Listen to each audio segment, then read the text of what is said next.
The 100 win over Phoenix. Stephanie White called that a big win. They were outstanding. Mitchell, come on. The former Dallas wing, Natasha Howard. Nobody was looking for this. We think Kelsey Mitchell's going to shoot, but that is the play to make right there. Nobody in the passing lane.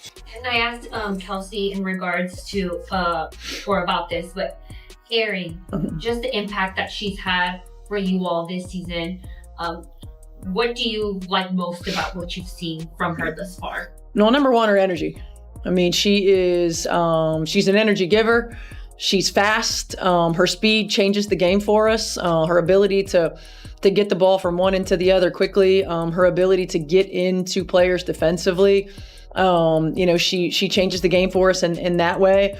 I have continued to be impressed with just how quickly she immersed herself, into our team and fit in right away. They were written off. Their superstar was sidelined. Their season hung by a thread.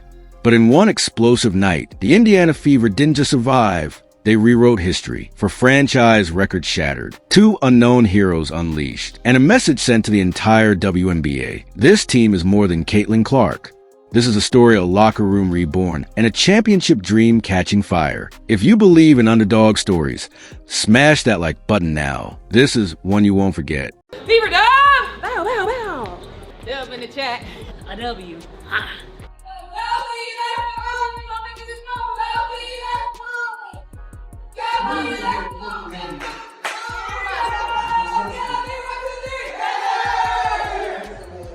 August 1st, 2025, American Airlines Center, Dallas. 17,857 fans packed the arena, not for the Mavericks, but for Paige Bueckers Wings and a Fever team missing its soul. Caitlin Clark watches from the sidelines, her groin injury still raw from July 15th. No return date in sight. The Fever's momentum?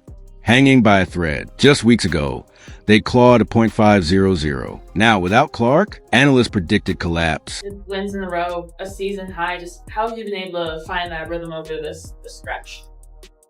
I think it's been about, we've had some practices, and I think practicing has definitely tuned us up, fine-tuning as far as the details. We knew before All-Star that, the second half of the season is always about people making adjustments, people finding ways to stop what we have to do. And I think that on us, we try to do a good job of staying locked in at practices and shoot-arounds and all that kind of stuff to be where we need to be. Dallas smelled blood. Bueckers, the rookie phenom averaging 18.2 ppg, was primed to feast. But Indiana didn't get the memo. From the opening tip, Kelsey Mitchell attacked like a woman possessed. No hesitation. No deference. We're not backing down.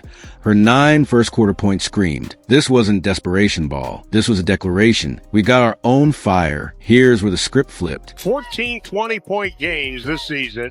In her 8th year, she also has a couple of 30s. And Mitchell trades the 3. Now have a little bit of an advantage in the paint, and they need to keep doing that.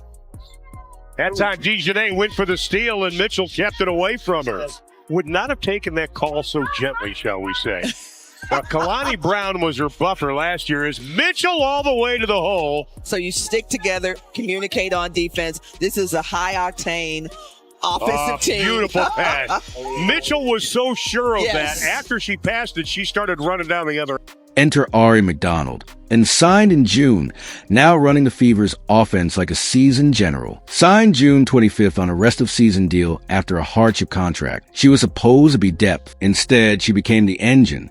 Against Dallas, 12 points for .5 assist team high and ice-cold poise. Clock, game clock, almost the same. Carrington, the spin move. No foul called. But the real shocker? Chloe Bibby, a 7-day contract player who just earned a full season deal days prior. 2 clutch threes in 12 minutes, spacing the floor, igniting runs, doing what stretch forwards do when they're born for this moment. Coach Stephanie White's verdict? She learned our system instantly. She wasn't just a shooter. She was a key to unlocking Aaliyah Boston. Finding ways to get wins, and that's going on some scoring bursts. That's being able to rely on multiple players, getting stops when needed, making adjustments and continuing to grow. I mean, this is a group that's been resilient all season long, and I think that we have such quality depth that we can rely on one another, and rely on one another in certain moments.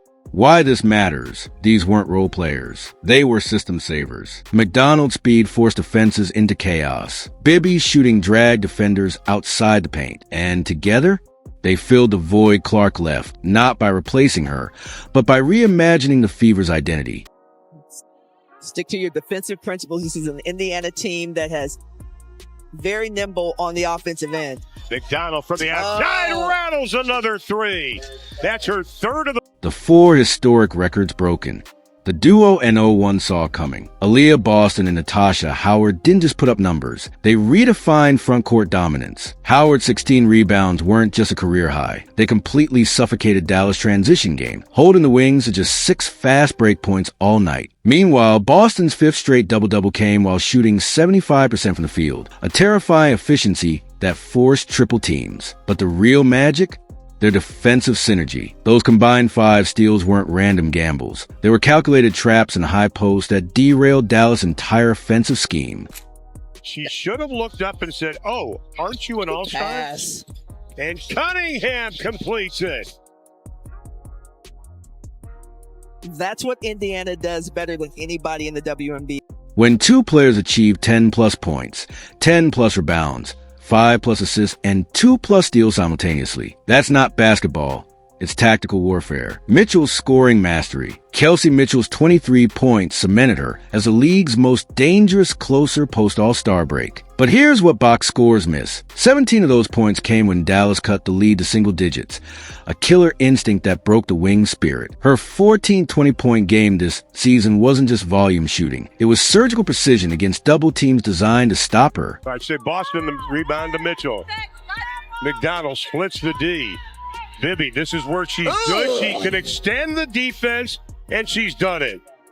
For that nice jumper. Bueckers again, another double-digit game, 6 in the quarter.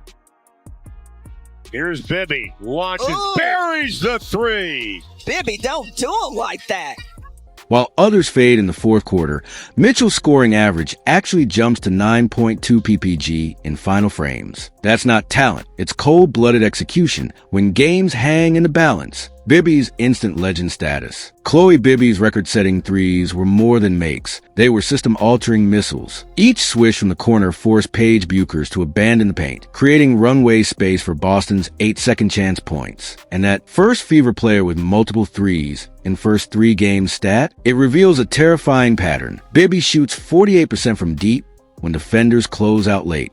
For a team that ranked 10th in three-point efficiency before her arrival, this isn't a hot streak. It's a fundamental offensive upgrade that turns Indiana's weakness into a weapon.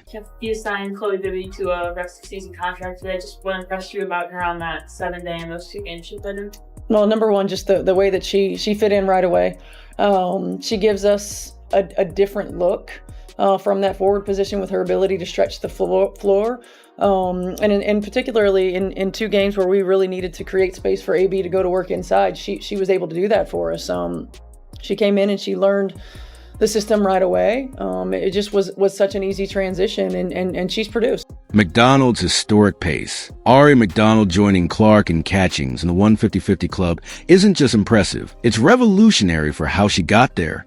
Her 50 assists include 21 hockey assists, passes leading to immediate assists, proving she manipulates defenses before the ball even touches her hands. And those 150 points, 89 came to paint against centers 5+ inches taller, a testament to her dart through traffic speed that analytics can't quantify. Yeah, I mean, I think the biggest thing with Ari is that she's dependable. And she's dependable, not always for production, but she understands the impact that she can make in the game, and she understands how to do it. Starting it on the defensive end, pushing pace, dictating tempo, getting to the rim, creating shots for her teammates. All of those things, and she's got an incredible awareness. And so she understands when she's hot, and she understands when somebody else is hot and how to get them the ball. But I've just been really proud to see her confidence grow in our system, and the ownership that she's taking in being that leader on the floor for. When a mid-season pickup outpaces every Fever guard not named Clark or Catchings, that's not luck. It's proof the front office found lightning in a bottle, the bigger picture.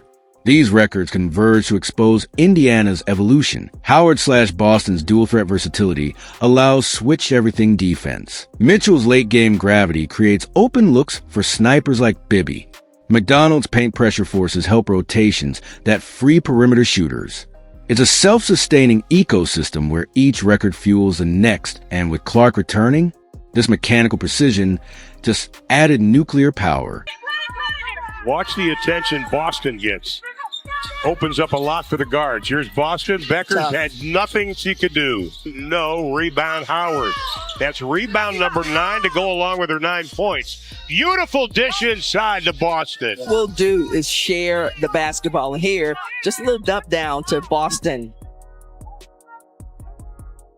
Paige Carrington rolls to the hole. Howard with a rejection. To the basket here, but you got to go up strong right. Mitchell's post-game revelation, Ari's our blessing in disguise, wasn't just praise. It was a window into a locker room transformed. When DeWanna Bonner's departure cleared cap space, it did more than free roster spots. It purged lingering tension. Suddenly, roles crystallized. McDonald became the pace-pushing playmaker, Bibby the floor-spacing specialist, and Howard the glass-cleaning enforcer. No overlaps. No ambiguity, just synergy. Coach White's Resilience Pays mantra ignited a mindset shift. Players started calling their own film sessions. Mitchell organized pre-game shooting drills with Bibby. Howard mentored Boston on rebounding positioning. This wasn't just teamwork, it was ownership. Obviously, Ari, you only joined this team mid-season, officially on a full contract now. Congratulations. But just the impact that Ari has had overall, how do you feel like? Oh, it's unbelievable. This is our blessing in disguise. We always tell her that we appreciate her. The stats proved it. Assists on 68% of baskets, second in WNBA. Lowest turnover rate since Clark's injury. Plus 12.3 net rating in clutch minutes. Last 5 minutes, less than or equal to 5 points games. But the true magic sacrifices fuel. Watch McDonald pass up open layups to hit Mitchell for transition threes. See Bibby sprint back on defense after a missed 3 rather than hang her head. Notice Howard box out 2 defenders so Boston could snatch uncontested boards. Every player amplified other strengths while masking weaknesses. The result? A self-correcting system. When Dallas cut the lead to 3 in the third quarter, the Fever didn't panic. They unleashed a 14-2 run fueled by 3 different scorers. No hero ball. Just ruthless ball movement. As White later stated, they trust the pass more than the spotlight. This chemistry didn't replace Clark. It built a foundation where her return could make them unstoppable. Our season was all over the place, obviously, with, the people that was on the team, the people that wasn't on the team, injury, Tutu not being around as much with her injuries, and just, it takes a lot for a pro to step up and, be where her feet is and step and fill in shoes that, not a lot of people expect. And I think for Ari, she compliments myself, all the other players so well because she just gets it as far as knowing where people are, knowing the chemistry. And I think for us to her, we have to make sure that we keep patting her on the back because this is a big position to fill. And I think that she's doing it unbelievably well. So shout out to you, Ari. Appreciate you. Shout out. Anatomy of a statement win. The 88-78 victory over Dallas wasn't just a scoreline, it was a masterclass in championship DNA. Let's dissect why. Glass domination as psychological warfare. Howard's 16 rebounds weren't accidents. Watch the film. She sealed wing center Kalani Brown under the rim using old-school box-out techniques, turning elite athletes into spectators. Boston's 11 boards, 7 came in traffic, where she outleaped 2 defenders. This 54-40 rebounding edge was an effort. It was systematic demolition, neutralizing superstars without double teams. Bueckers dropped 22 points, but the Fever made her work for every inch. Notice how defender Erica Wheeler funneled her baseline into Howard's help defense 11 times, forcing contested floaters instead of threes. Result? Bueckers shot 0 of 4 from deep. This contain and collapse strategy is playoff basketball 101. Depth that drowns opponents. When Dallas starters logged 32-plus minutes, Indiana's bench outscored them 28-6. Bibby's threes? Just the flashiest part of a second-unit tsunami. McDonald's playmaking shredded tired defenses. Even reserve center Queen Egbo added 8 points in 9 minutes. This isn't depth, it's drowning by rotation. 2. The Clark integration paradox. Imagine inserting a generational passer, Clark's 7.8 APG, into this ecosystem. The math is terrifying. Pre-Clark system, post-Clark amplification. Mitchell, ISO scorer Mitchell, off-ball sniper, 45% 3 points. McDonald, transition engine McDonald, secondary playmaker. Bibby, corner specialist Bibby, relocation threat. Boston, post-anchor Boston, pick-and-roll destroyer. Howard, offensive rebounder Howard, short-roll playmaker. Real-world example. When Bibby spaces a floor, Clark draws 2 defenders on the drive. Howard dives. Boston pops. Suddenly, Clark has 3 passing options before the defense rotates. This isn't basketball. It's geometric warfare. 3. The Commissioner's Cup omen. Indiana's cup win over Minnesota wasn't just silverware. It was a championship trial run. Consider, they beat a Lynx team that was 20-6 without Clark. Held MVP candidate Nafisa Collier to 4-15 shooting. Won despite shooting 28% from 3. This is a mark of true contenders, winning ugly when systems trump talent. Historical precedent. The last 3 Commissioner's Cup winners, Aces 22-23, Storm 24, all reached the finals. Why? The Cup tests roster depth and mid-season adjustments, exactly where Indiana thrives. 4. The Eastern Conference chessboard. At 16-12 third and East, the Fever aren't just chasing wins. They're engineering a playoff path. First round mismatch. Potential matchup versus Atlanta, 11-18. The Dream allow 89.2 PPG. Catnip for Clark/Mitchell scoring. Conference semifinal trap. Likely versus New York, 22-8. But the Liberty lost 2/3 to Indiana this season.